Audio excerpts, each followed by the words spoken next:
जय हिंद प्यारे साथियों, बहुत बहुत स्वागत करता हूँ आप लोगों अपने चैनल वैकेंसी पॉइंट पर। दोस्तों आज सीटेट का एक ऐसा मैं आप लोगों के सामने एक टेस्ट लेकर आया हूँ जिसमें आप लोगों को कमेंट करके ज़रूर बताना है कि आप पर सब्जेक्ट 30 क्वेश्चन में से कितने सही कर पा रहे हैं।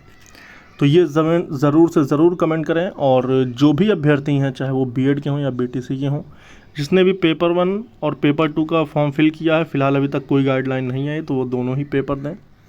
जो भी होगी गाइडलाइन आगे आएगी, रिज़ल्ट का क्या होता है वो बाद में देखा जाएगा। फ़िलहाल अभी के लिए तो यही है। और आप लोगों से एक अपील करना चाहता हूँ कि आप लोग चैनल को ज़रूर सब्सक्राइब कर लें, ज़्यादा से ज़्यादा इस वीडियो को शेयर कर दें, क्योंकि ये वीडियो बहुत ज़्यादा इंपॉर्टेंट है सभी अभ्यर्थियों के लिए। क्योंकि ये समझ लीजिए आपका हूबहू पेपर है। आपको 150 क्वेश्चन आपके सामने लाए गए हैं, जिसमें आप कितने कर पाते हैं। अगर आप ये कर लेते हैं तो फिर आप बिल्कुल पेपर बहुत अच्छे से सॉल्व कर पाएंगे।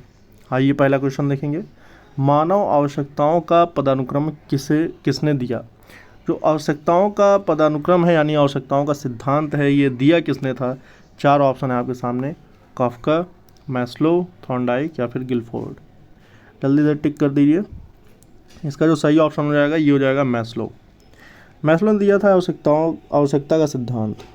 इनका पूरा नाम था अब्राहम मैस्लो, और उन्होंने ही a theory of human motivation नामक अपने ग्रंथ में 1946 में इसे बताया था, इसका व्याख्या की थी। ठीक है।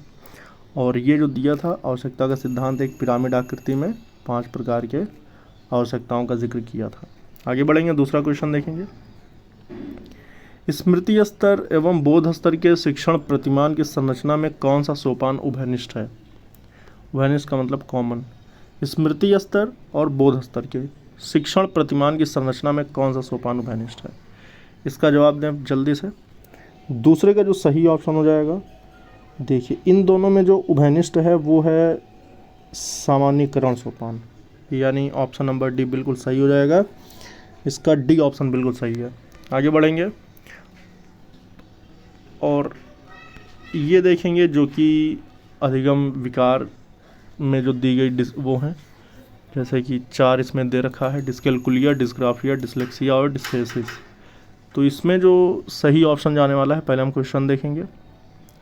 पारुल के बुद्धि परीक्षण उसे औसत और औसत से अधिक बुद्धि को दर्शाते हैं, जबकि उसके पठन, वर्तनी, सामाजिक विज्ञान और विज्ञान के ग्रेड अत्यधिक न्यून कम है। कौन कौन? पठन का, वर्तनी का, सामाजिक विज्ञान का और विज्ञान के ग्रेड अत्यधिक न्यून है। उसके गणित के ग्रेड काफ़ी उच्च और लेखन कौशल पर्याप्त है। पारुल तो मुख्यतः है क्या। 3 का जो सही ऑप्शन होगा ये हो जाएगा आपका ऑप्शन नंबर सी पे जाएगा। और ये जो है डिसलेक्सिया विकार में जो बालक होते हैं उनको पढ़ने और सीखने की समस्या होती है, जिसमें उसे अक्षरों के लिखित रूप का उच्चारण के संबंध की पहचान करने और अक्षरों को पढ़ने की समस्या उत्पन्न होती है। और पारुल के जो बुद्धि परीक्षण में पठन, वर्तनी, सामाजिक विज्ञान और विज्ञान में न्यूनतम अंक प्राप्त होते हैं।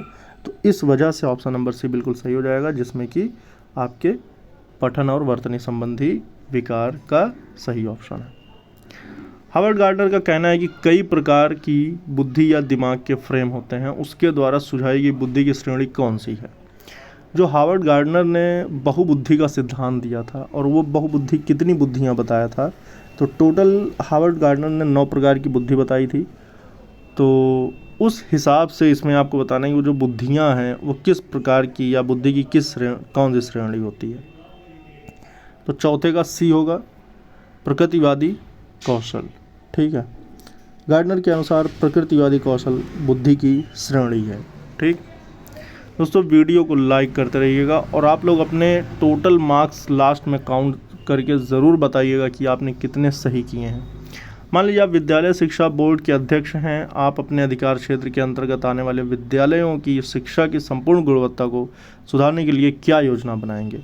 इस प्रकार का प्रश्न का एक उदाहरण है किस प्रकार का। निम्न स्तरीय अपसारी, निम्न स्तरीय अभिसारी, उच्च स्तरीय अभिसारी या फिर उच्च स्तरीय अपसारी।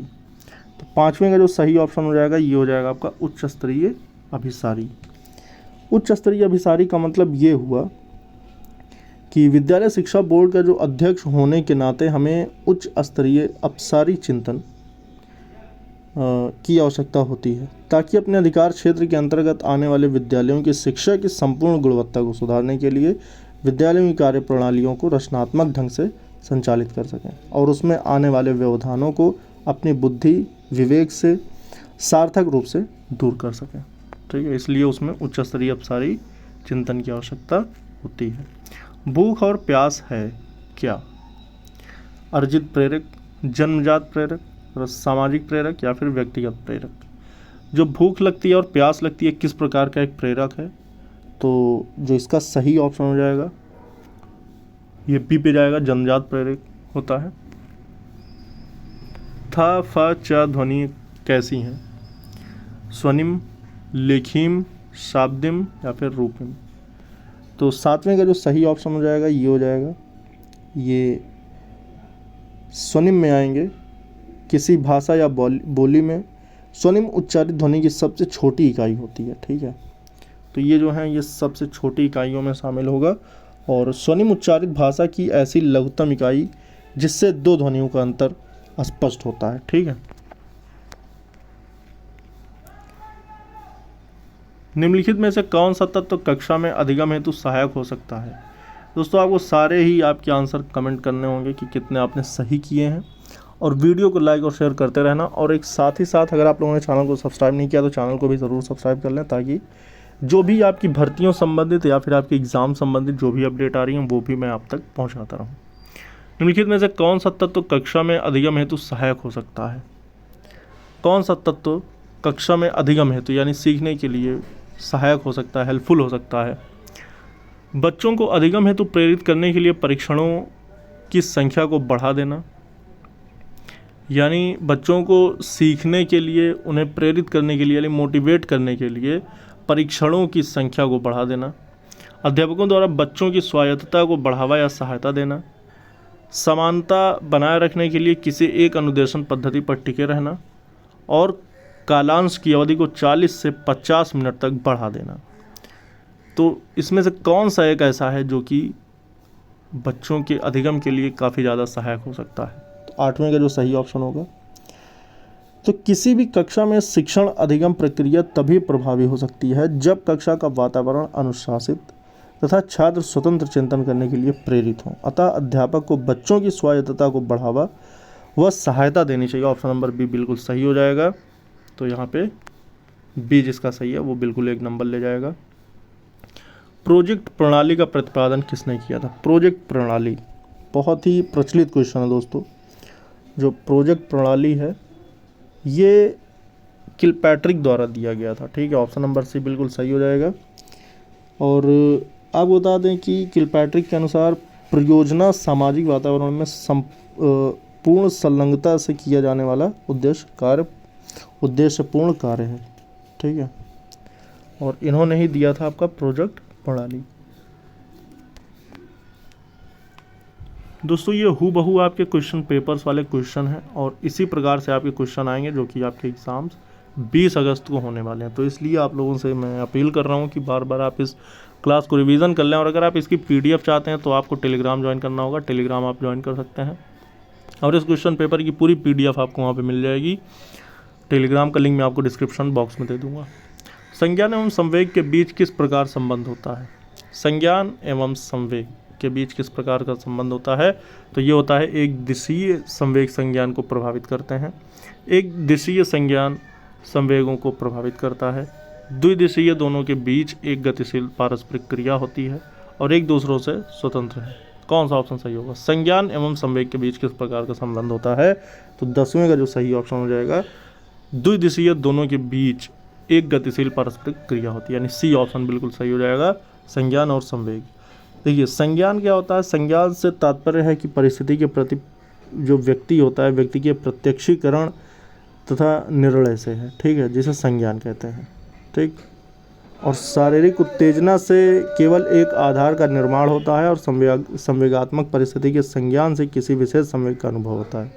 इसलिए लगभग समान शारीरिक उत्तेजना होने पर भी अलग अलग व्यक्तियों में भी अलग अलग प्रकार के संवेग होते हैं और इसी तरह शारीरिक उत्तेजना समान रहने पर भी एक ही व्यक्ति में संवेगात्मक परिस्थिति के संज्ञान बदल जाने पर संवेगात्मक अनुभव भी बदल जाते हैं।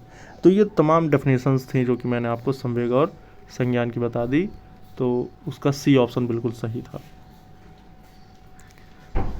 निम्न में से कौन सा शिक्षण अधिगम का स्तर नहीं है? तो इसमें से कौन सा है जो शिक्षण अधिगम का स्तर नहीं है? तो 3 स्तर थे, वो तीनों स्तर आपको पते होने चाहिए। स्मृति स्तर, अवबोध स्तर, परावर्ती स्तर और दूरवर्ती स्तर। तो इसमें से कौन सा नहीं है? तो 11वें का जो सही ऑप्शन हो जाएगा, इसमें आपका हो जाएगा डी वाला ऑप्शन, कि दूरवर्ती स्तर जो होता है ये आपका शिक्षण अधिगम का स्तर नहीं है, बल्कि स्मृति, अवबोध और परावर्तित ये तीनों के तीनों हैं। व्यक्तिगत भेद में हम पाते हैं क्या? विचलनशीलता, प्रतिमानता, दोनों या फिर इनमें से कोई नहीं। व्यक्तिगत भेद में हम क्या पाते हैं? तो 12वें का जो सही ऑप्शन हो जाएगा, दोनों पाते हैं। जो व्यक्तिगत भेद होता है वो विचलनशीलता भी होता है, प्रतिमानता भी होता है। ठीक है, यानी सी ऑप्शन बिल्कुल सही हो जाएगा। आगे बढ़ेंगे और देखेंगे 13वां क्वेश्चन। 13वें में क्या कह रहा है? इसमें कह रहा है कि निम्नलिखित में से कौन सी समस्या समाधान की वैज्ञानिक पद्धति का पहला चरण है? जो वैज्ञानिक पद्धति का पहला चरण है वो कौन सा है? प्राकल्पना का निर्माण करना, समस्या के प्रति जागरूकता, प्रासंगिक जानकारी को एकत्र करना या फिर प्राकल्पना का परीक्षण करना। 13वें का कौन सा ऑप्शन सही जाएगा? तो 13वें में आपका जो सही ऑप्शन हो जाएगा ये हो जाएगा आपका ऑप्शन नंबर बी, समस्या के प्रति जागरूकता। 14वां क्वेश्चन देखेंगे, जो कि निम्न में से कौन सा लक्षण किसी मापक उपकरण के लिए सर्वाधिक वांछनीय है? क्वेश्चन ये बार बार आ चुका है दोस्तों, और जो सर्वाधिक वांछनीय होता है वो आपका साफ साफ हो जाएगा ऑप्शन नंबर बी, वैधता। 14 का किसी भी मापक उपकरण में वैधता की विशेषता होनी चाहिए कि उस गुण अथवा गुणों का मापन कर सके जिसके लिए उसका प्रयोग किया जाना है। ठीक है, तो बी ऑप्शन इसका बिल्कुल सही हो जाएगा। आगे बढ़ेंगे और देखेंगे अगला क्वेश्चन क्या कह रहा है। एक छात्र पढ़ रहा है, उसका नाम लेकर किसी ने बुलाया, निम्न में से किस संवेदना द्वारा वह छात्र अपनी अनुक्रिया प्रकट करेगा? दृष्टि संवेदना से, स्पर्श संवेदना, ध्वनि संवेदना या फिर प्रत्यक्षणा संवेदना।